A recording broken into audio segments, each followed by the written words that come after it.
Today, let's take a look at a canonical history of the Jedi Order. In A New Hope, Obi-Wan Kenobi said, "For over 1,000 generations, the Jedi Knights were the guardians of peace and justice in the Old Republic." But in Attack of the Clones, Chancellor Palpatine said, "I will not let this republic that has stood for 1,000 years be split in two." In what way are these two seemingly opposing statements true? To find out, hit that subscribe button, and let's start at the beginning of what we know. The Dai Bendu, a sect credited with creating the Holocron, gave rise to the philosophy of the Jedi. On the planet Ahch-To, the Prime Jedi established the Jedi Order 25,000 years before the events of the original trilogy. Soon after, a Jedi scout was drawn to the unknown regions and discovered the snow-covered planet Ilum. Large numbers of naturally forming kyber crystals were found by survey teams. Ilum became the location of the Jedi custom known as the Gathering, where Jedi younglings would travel to Ilum to construct their first lightsaber. The 8 sacred texts of the Order were written as the Jedi religion grew, and temples were constructed on numerous worlds, such as Ossus, Jedha, and Coruscant. These books offered instruction to those learning the Jedi path, as well as explanations of its philosophy and history. Numerous aspects of the Jedi religion were discussed in these books, but very little of it had any bearing on the Jedi Order as we know it. One of the volumes of the Jedi canon doubled in size over the centuries as the theology of the Jedi religion evolved and new material was added. A schism developed within the Jedi Order thousands of years before the Clone Wars, in a time known as the 100-Year Darkness. A rogue Jedi believed the dark side of the Force was the key to unlocking its full power, rather than passive contemplation and inaction. The fallen Jedi was expelled by the Jedi High Council, but he recruited many to his beliefs and founded a new order that would later become the Sith. The Sith engaged in a number of conflicts with the Jedi in an effort to seize control of the galaxy. Various superweapons powered by enormous kyber crystals were also built during these wars. These weapons were destroyed over the centuries, and in time became the stories of myth and legend. 5,000 years before the Battle of Yavin, the Order established its headquarters on Coruscant.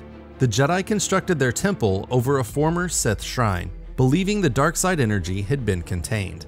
The dark power in fact crept into the temple, seeping into the corridors and rooms above, weakening the Jedi Order for centuries.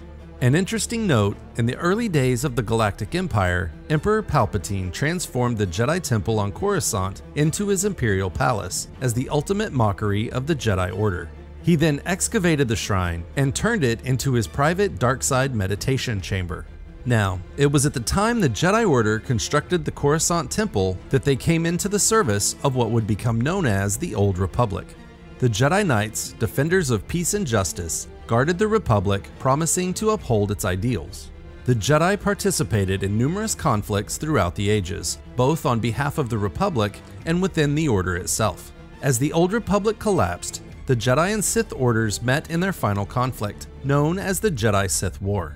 The Jedi emerged victorious as, in their constant thirst for power, the Sith had weakened themselves through infighting, which allowed the Jedi to defeat the Sith. This is where Darth Bane stepped in and instituted the Rule of Two, secretly keeping the Sith Order alive in the shadows. But it seems this wasn't as secret as many fans first believed. Yoda's knowledge of the Rule of Two in The Phantom Menace started the setup. More recently, in issue 20 of the Star Wars comic book series, Luke Skywalker speaks with the mental imprint of a Jedi Knight from the High Republic era, which we will discuss in a moment. He tells Luke the Jedi Order ended the rule of Sith Lord Darth Bane. Apparently, Bane operated more in the open than we originally realized. Hopefully, we'll get more canon stories about the Baneite Sith. But the Jedi were aware of Bane's Rule of Two. His death wrongfully convinced them that the Sith were extinct. The modern Galactic Republic was established at this time, ushering in a new era governed by the Galactic Senate. The Jedi Order accepted their role as peacekeepers as a result of the demilitarization of the Galactic Republic. The Jedi Order and the Republic oversaw 1,000 years of peace. 800 years into this peace, the Jedi Order attained its golden age in a period known as the High Republic era. The Republic relied heavily on the Jedi Order, causing many knights to question whether it was right to do so. Through their exploration outposts in the Outer Rim, they became the sole source of protection for beings in the Outer Rim territories. This is a time period that is still being explored in many mediums, including novels, comic books, and upcoming series like The Acolyte, so I don't want to drop any spoilers for those of you who are enjoying this time period. Just know that this more than 200-year period is when the Jedi Order and Galactic Republic were at their height. And so Obi-Wan was correct when he stated that the Jedi Order had been working with the Republic for 1,000 generations. Furthermore, Palpatine was correct when he said that the Republic had existed for 1,000 years because that is how long the modern Republic has existed.